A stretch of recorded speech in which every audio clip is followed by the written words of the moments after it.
Welcome back dito sa channel natin. Andito tayo ngayon sa Vertis North para magbigay ng latest updates sa iba't ibang mga developments na ginagawa dito. Sa nakalipas na ilang taon, marami ng mga proyekto ang naitayo dito sa Vertis North Development, isang joint venture project ng Ayala Land at ng National Housing Authority. Isa sa pinakabagong mega project na tinatayo dito ngayon, ang Solaire North Resort. Ito ay isang bagong 5-star hotel resort and casino project.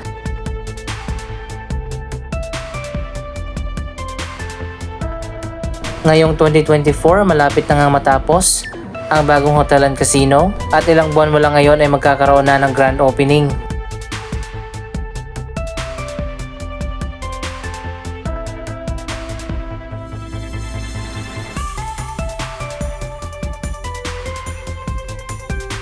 May bago ng giant LED screen na inilagay dyan sa Solaire North Resort. Hindi natin makikita dito yung giant LED screen. Doon yun sa kabilang side sa may EDSA. Mamaya pupunta tayo doon. Katabi naman ng bagong Solaire Resort and Casino ang Seda Hotel ng Ayala. Isa pang mega project dito sa may EDSA ang matagal na rin delayed at hanggang sa ngayon hindi pa rin natatapos ang UNTV Tower na ngayon ay nagpalit na ng bagong pangalan, ang Philippine Broadcasting Hub.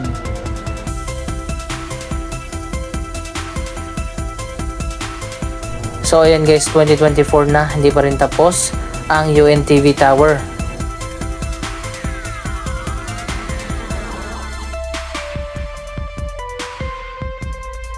Doon naman tayo pupunta sa kabilang side ng Vertis North, malapit sa Quezon Avenue. Napakalawak kasi ng area na to na ongoing pa ang development.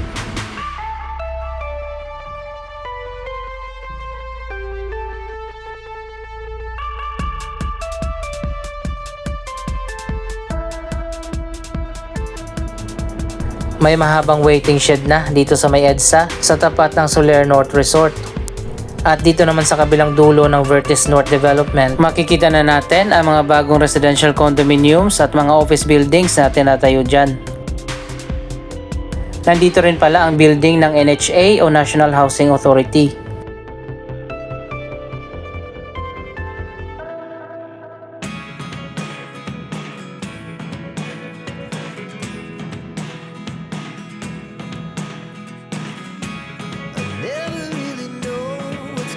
At dito nga sa side na to, facing EDSA, inilagay ang bagong giant LED screen.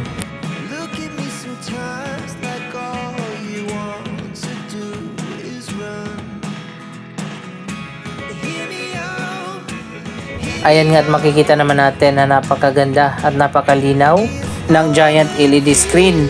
Inilagay na rin ang signage ng Solaire sa taas ng hotel.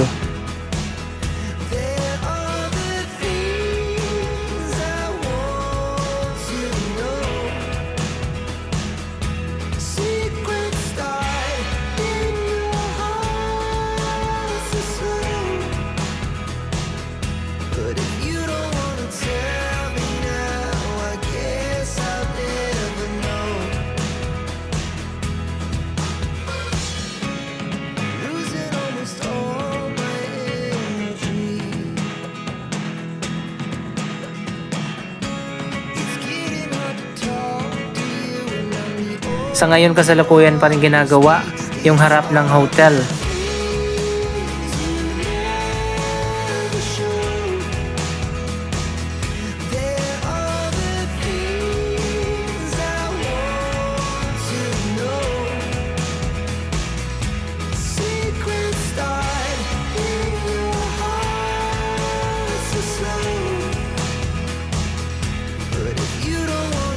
Mahaba din pala itong drop-off point o waiting area dito sa may EDSA.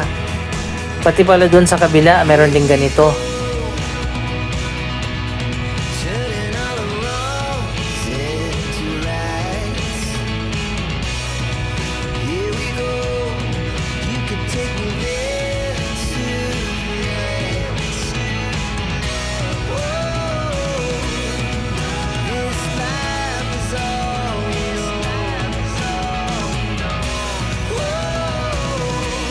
Gumanda na rin dito sa bahaging ito ng EDSA dahil sa mga landscaping na ginawa dito sa Vertis North Development.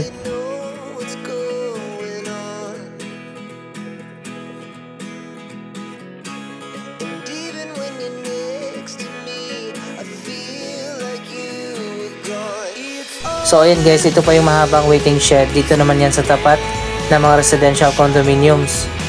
Medyo matagal na rin siguro ito bago pa nagkaroon ng EDSA carousel. Siguro before pandemic, at ngayon nga hindi na dumadaan dito ang mga bus at doon na sa pinaka inner lane.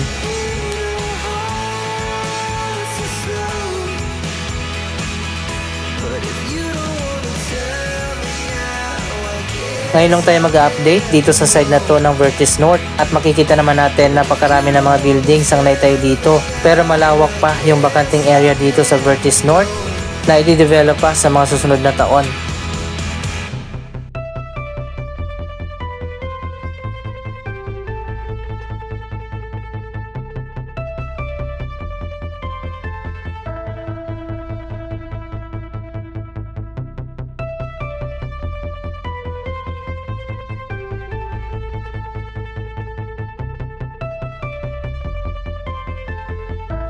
Ang ganda na pala dito sa kabilang dulo ng Vertis North.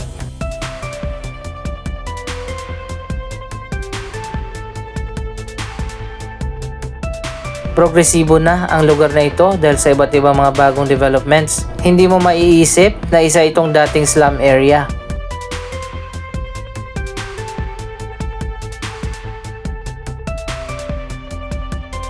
Dati kapag nilakad mo mula North Avenue hanggang Quezon Avenue, sobrang layo niyan at nakakapagod. Pero dahil sa ngayon marami ng developments dito, hindi natin namamalayan, malapit na pala tayo sa Quezon Avenue.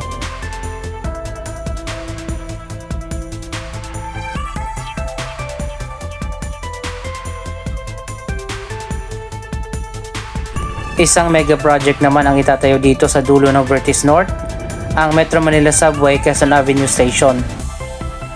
Dito mismo sa lugar na ito ang magiging yard habang tinatayo ang subway station.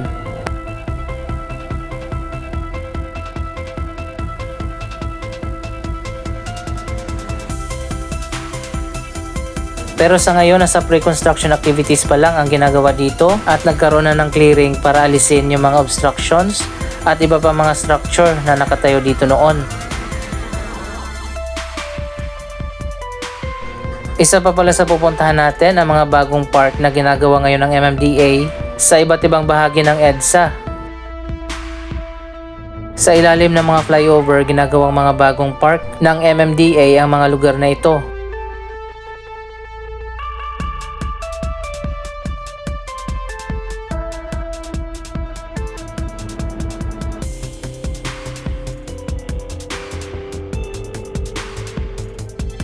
Mas malinis at mas maayos na ngayon ang ilalim ng mga flyover dahil dito sa mga bagong park na ginawa ng MMDA.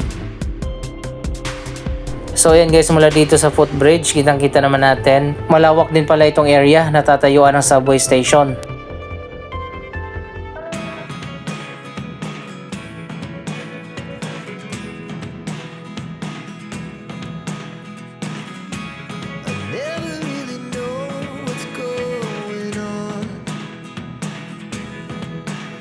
Nung last year lang parang gubat pa dito at marami mga nakatambak na kung ano-ano, pero sa ngayon ay nilinis na nga at nakatakda ng simulan ang pre-construction activities.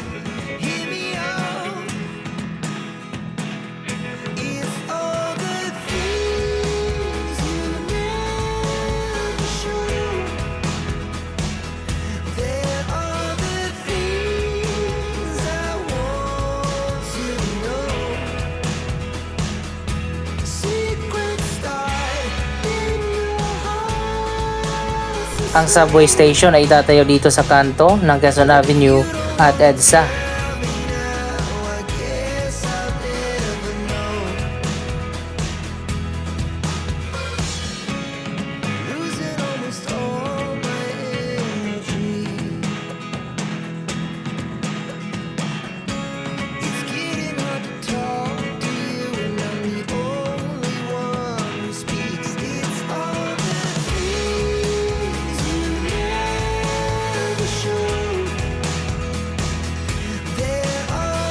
So ayan guys, napakabilis ng progress ng Vertis North at marami pang mga proyektong itatayo dyan sa mga susunod na taon.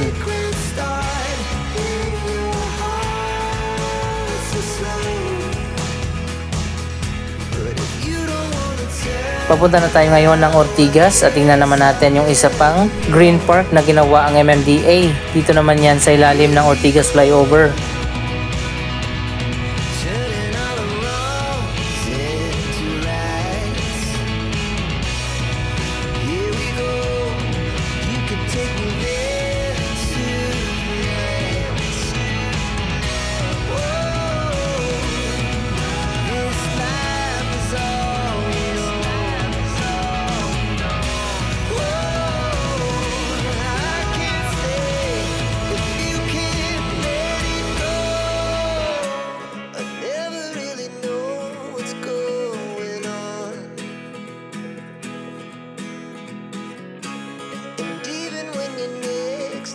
Anyway guys, nandito na tayo sa ilalim ng Ortigas Flyover.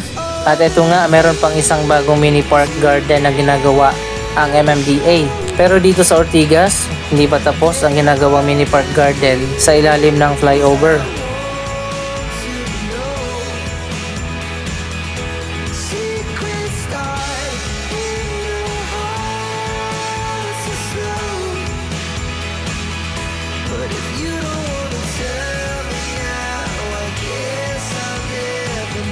So ayan guys, parang katulad din doon sa may Quezon Avenue. Parehas lang din ang design ng bagong park garden dito sa may Ortigas.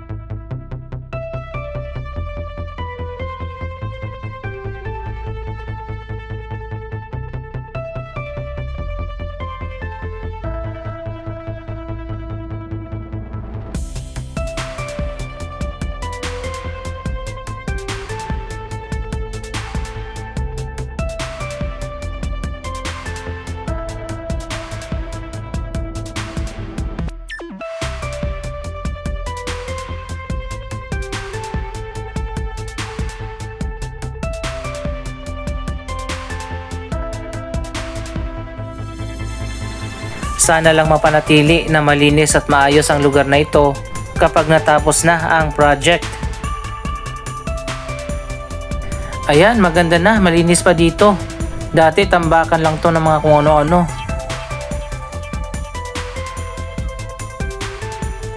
Pero may nakita pa rin tayong mga nakatambak dito sa gilid.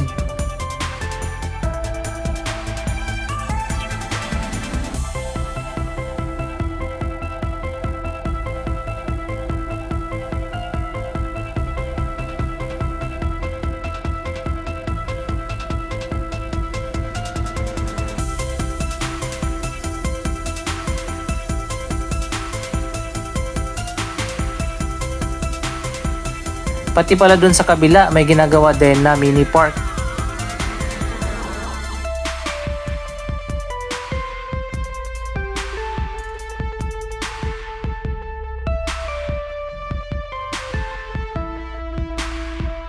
Sana mas marami pang mga lugar sa Metro Manila ang magkaroon ng ganito mga project.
Anong masasabi nyo sa iba't ibang mga proyekto at mga developments na ito?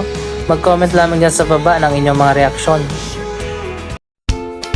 Maraming salamat sa inyong panonood. Don't forget to like, share, comment, at subscribe. Thank you for watching!